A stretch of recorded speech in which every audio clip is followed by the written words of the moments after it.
Good morning, my brothers and sisters. Welcome to episode 79 in Be With Me in the book of Revelation. I'm going to title today, No More Tears, and then Trademark.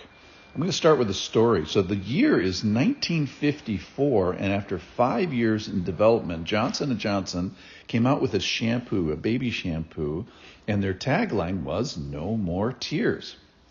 So the idea was you'd shampoo your kid and wouldn't get the eye irritation that's created so much problem in the past. And this product was an immediate and overwhelming success. So there's this product that has, quote unquote, no more tears. It's trademarked. It's genius. It's trademarked at least on this planet. And today we're going to talk about God, who's describing the next planet and has the same trademark for the next planet. Now, a trademark is something that characterizes and describes your product kind of to the exclusion of all others. And no one can even legally use the words in association with their product. So what about such a product could we have that could apply for all eternity? So think about this. Think about something that's made you cry. And the long and short of it is our world has a tear problem. Now, tears are just the endpoints. Tears are our sentinels that point us to the sources of our tears. So I want us to think about our tears today and specifically the sources. So what was the last thing you cried about? Was it a loss or a mourning or a pain or a death or frustration or relational angst or maybe a failure or some sort of inadequacy or a disappointment in ourselves of failure to live as we had hoped or relational disharmony or unkindness or maybe even evil? Or hopefully maybe they were tears of I'm sorry tears, maybe even repentance tears. So whatever the source, God, the point of today, or one of the points, is that God is serious about that part of your life. In fact, he's gone to great trouble to offer a fix for that problem. He's gone to great trouble to make a place for that problem, and a person himself, relationship with him, and then a process to sort of get out of this problem. Listen in here. This is Revelation 21. Then I saw a new heaven and a new earth. For the first heaven and first earth had passed away, and the sea was no more. I saw a holy city, the new Jerusalem, coming down out of heaven from God, prepared as a bride adorned for her husband. And I heard a loud voice from the throne saying, Behold, the dwelling place of God is with man. He will dwell with them, and they will be his people, and God himself will be as their God. And here's the verse for today. Verse 4. He will wipe away every tear from their eyes, and death shall be no more, and there shall be no more mourning or crying or pain anymore, for the former things have passed away. So think again, what is your great sorrow? And whatever that was, it obviously affected you greatly. It affected you to the point of tear. Well, here's the heads up.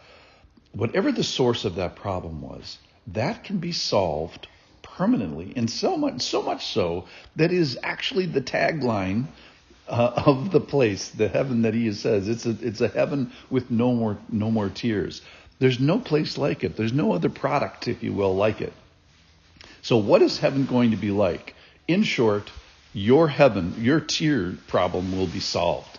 So either this is true about God and God's place, or he is a liar. So that's how solid this thing that we're talking about is. That's how confident we can be in this, that we can ultimately put all our eggs in this basket. It can be a place of no more tears, and our relationship with him can be a person of no more tears.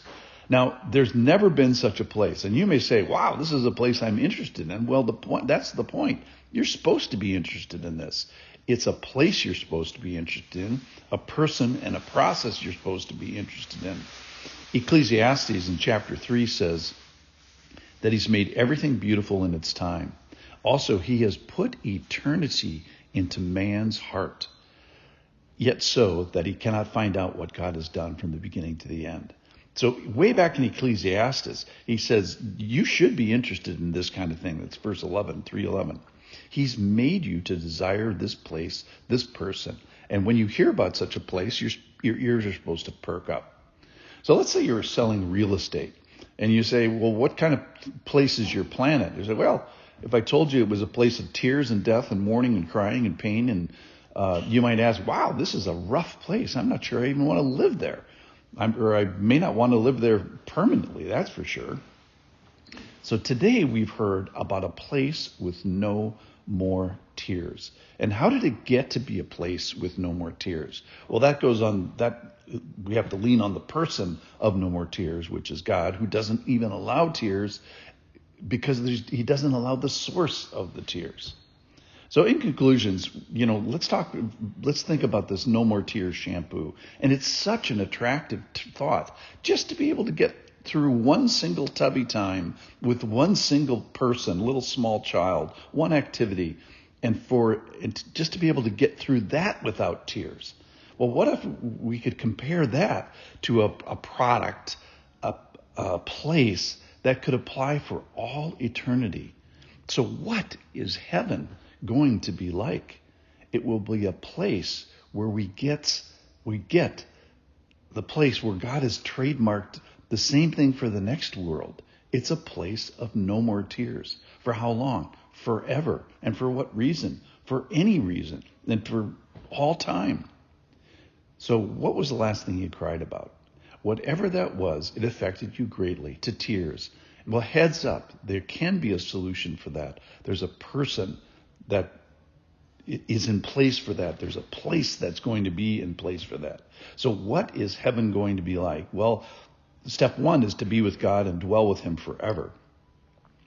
But what I want to emphasize today is that your tear problem will be solved. And more specifically, the sources of your tear problem will be solved. So let's go to that place where there's no more tears. Thanks for listening.